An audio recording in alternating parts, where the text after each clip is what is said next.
Chicago's Morning Answer with Dan and Amy continues now. And make sure to stay tuned to catch me, Mike Gallagher, coming up at 9, only on AM 560, The Answer.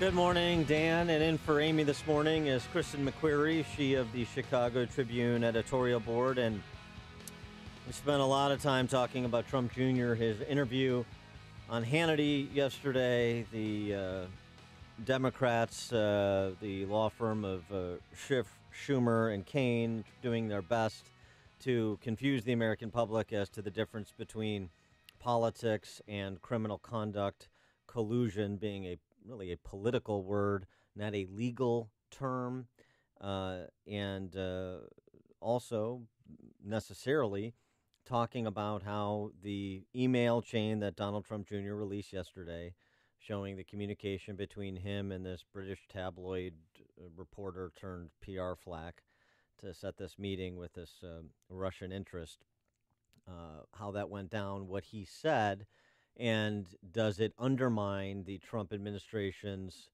defense and pushback against the D.C. press corps on this whole matter of allegations of colluding with the Russians to fix or otherwise wire the 2016 election for the now president of the United States.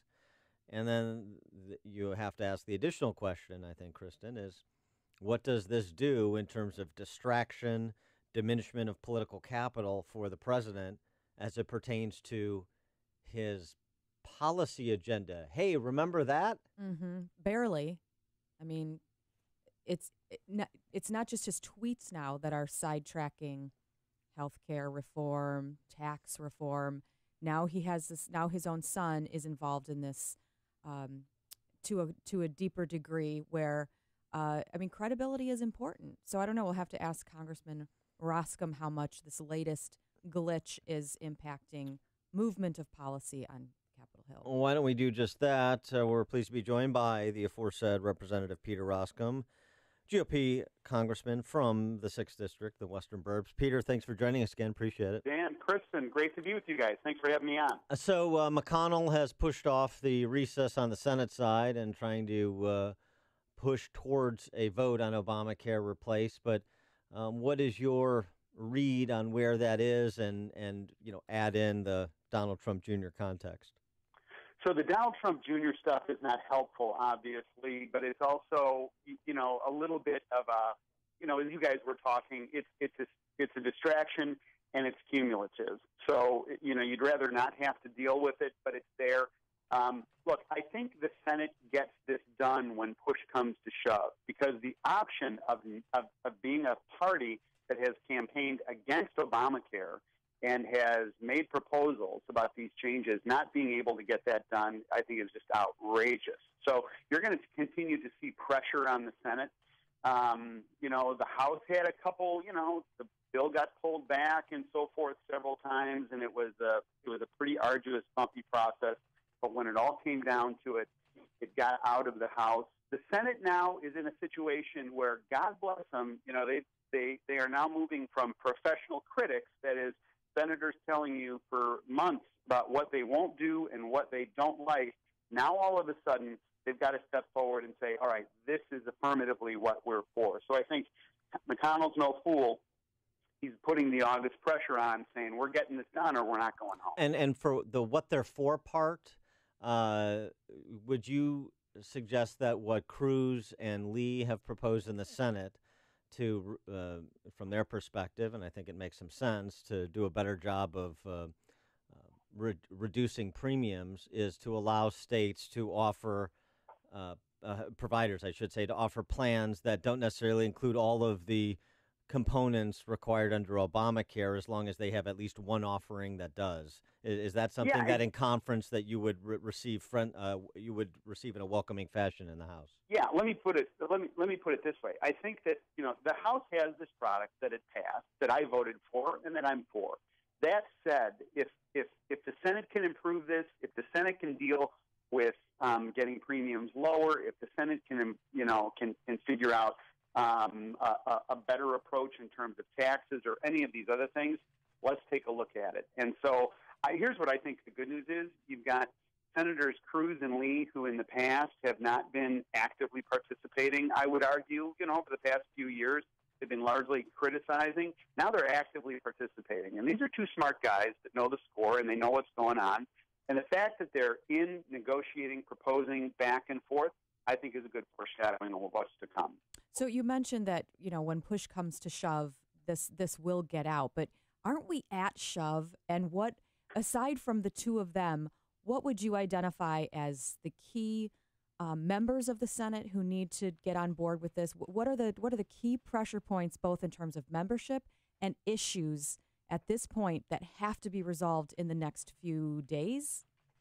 I don't know if it's few days, Kristen, but I do know. I take your point. It's upon us, basically. So here's what you got to figure out, and it's pretty intuitive. You got to figure out how to keep the conservative wing of the party, that is Cruz, Lee, and so forth, in the Senate on the program. You've also got to figure out how to reach out to senators like Dean Heller from Nevada or Shelley Moore Capito from West Virginia. Both of whom represent states that Trump won, but also represent a constituency that has, become, where Medicaid plays a big role in those states. So that's McConnell's job, basically, to put that together, to put that coalition together. And look, I think when it all comes down to it, the thought of not getting this done is so unpleasant that it's going to motivate people on the edge to say, okay, I'm going to give you the benefit of the doubt and let's move forward. Do you believe that your colleagues in both chambers believe that if you don't get Obamacare replaced done, you are likely to lose your majorities? I think it is. Don't dance me out on the edge of that plank, but let me put it this way. It becomes a very difficult thing to go back to a political base and say, give us your votes. And I think you would find in 2018 the political left would be completely energized, and the base of the Republican Party would be depressed, and that's not good politics. I wanted to ask you about some stateside issues, having been a former member of the General Assembly. What issues? Anything going on? Anything going on down there? What's your assessment?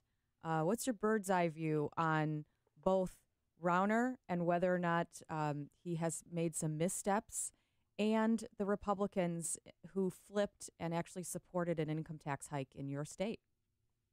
I think so. We're trying to move. The rest of the country is trying to move the exact opposite direction of the state of Illinois, basically. And I'm playing an active role in the tax reform debate. We're trying to lower taxes. We're trying to get everything moving in a different direction, and that's clearly the better pathway.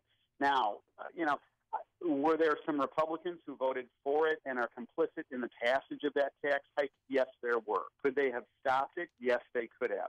But it wasn't engineered and designed and jammed through by them. This is a Mike Madigan enterprise, and this is, just without question, the default position of the Democratic Party in Illinois. And frankly, it's the default position of the Democratic Party nationally. That is, raise taxes, and that's the remedy moving forward for these people. And it's not where we want to be. Now, can any governor improve on how they position things? Yeah, for sure. I'm sure that there's a lot of capacity to critique and to criticize everybody involved. But just without question, the mask is off the Democratic Party in Illinois.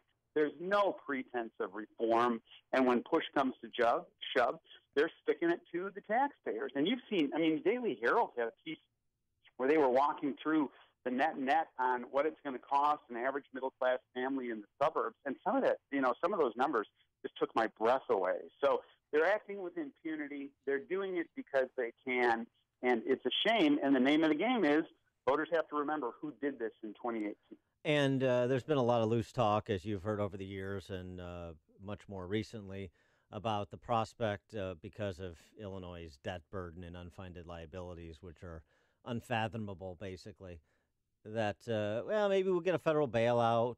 Maybe we'll get a rewrite of the bankruptcy code to allow states to reorganize the way that Stockton, California, or Detroit, or maybe soon Hartford, Connecticut have done. What do you say to that? No, I think it's a pipe dream. Every other state Just look around us. Look at Wisconsin, look at Michigan, look at Ohio, all these surrounding states who are similarly situated at some point in the past, figured it out, rubbed some dirt on it, and managed. And I'll tell you, Capitol Hill will have zero, and I mean zero, tolerance for any sort of bailout efforts to come over the hilltop and bail out the land of Lincoln. It's not going to happen. And last question before I let you go. You know what it is. Can you tell me what it is? I don't know. IRS? Oh, great. Yeah. Update? Where's Koskinen? IRS update. Hey, real simple. John Koskinen, the commissioner of the IRS, serves at President Trump's pleasure. We've asked the president to remove him. All he's got to do is call the man up and fire him. So they've got the capacity to do this. All right. The president can do it. Secretary Mnuchin can do it. And so all they got to do is do it. And you've got the support of the Ways and Means Committee. You've got the support of a lot of people on Capitol Hill. Just do it. And he's not, this is not a president that is unwilling to fire people, obviously. So just get on the phone and do it. I agree with that. All right. He is Congressman Peter Roskam, Republican representative from the 6th Congressional District in the Western Burbs. Peter, thanks as always for joining us. Appreciate it. Thanks, guys. And he joined us on the Turnkey.pro answer line. It's news,